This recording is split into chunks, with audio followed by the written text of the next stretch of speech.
Hi, how are you? You want to start? Intro? I'll start. Okay. Intro. Hi, how are you?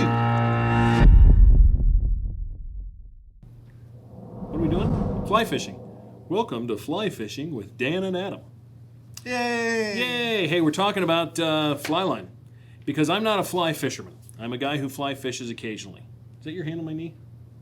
Maybe. Anyway. Welcome to Fly Fishing with Adam and Dan. I'm Adam. No, wait. I'm Dan. That's Adam. I'm Dan. And today we're going to talk about how to choose the right fly line for your application, rod, or what you're fishing for. Correct? That's correct. I don't know anything about this.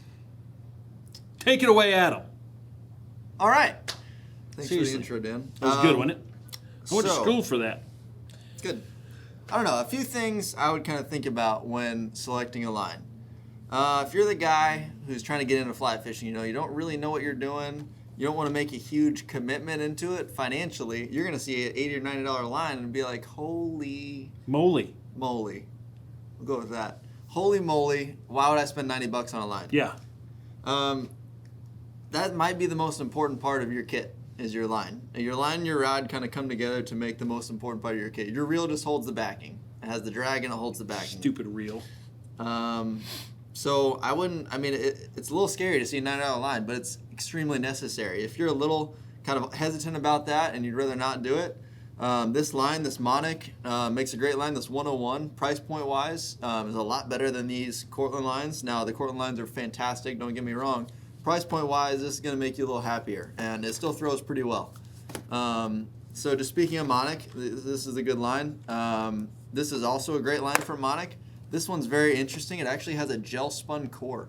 You can kind of see the blue in there. So it's meaning gel spun, which is a lot of backings are gel spun. It's braid, basically. Yeah, braided line. And so that means, how much stretch does this have, Dan? Goose egg. 0. So imagine throwing a tarpon. You just made an 80-foot cast. You had a tarpon eat it 80 feet. That is not a fun hook set to make. This, you have 0 stretch. That's a fun hook set to make. Or a hook set. You will rip that hook into that tarpon's hard mouth with no problem. Dig it. It's a cool line. It's a little bit more expensive too. I think it's around $90.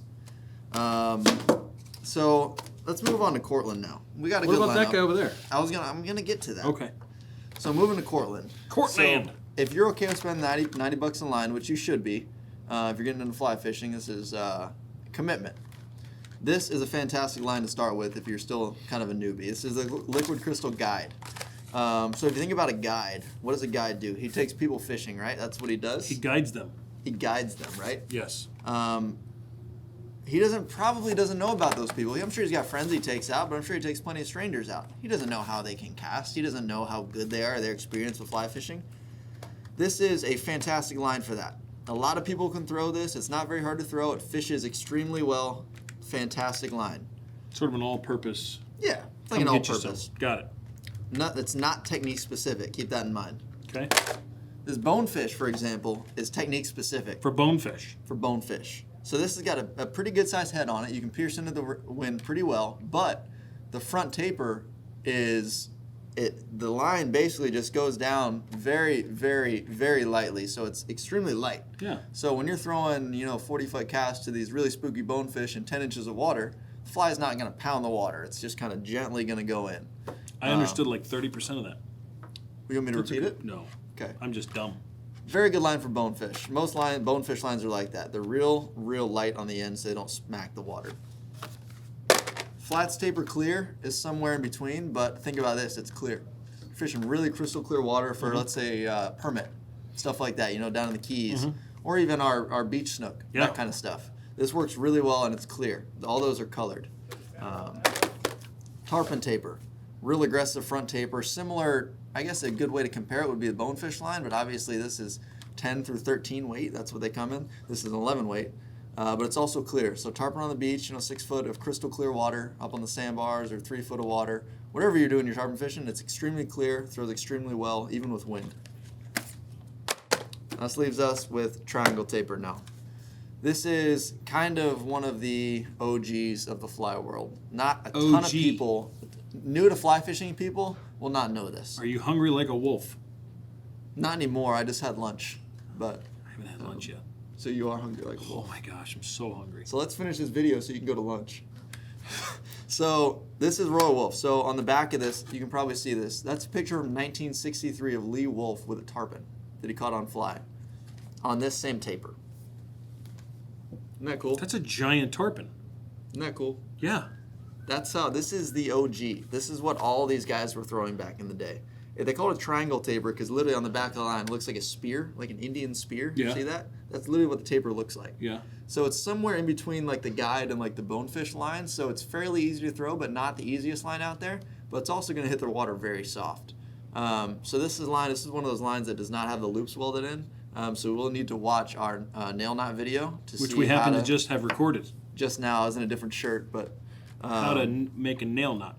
nail Okay, knot. so let me ask you a couple of questions as a newbie, as a guy who's not as smart as you Okay, in most things. that makes me feel good.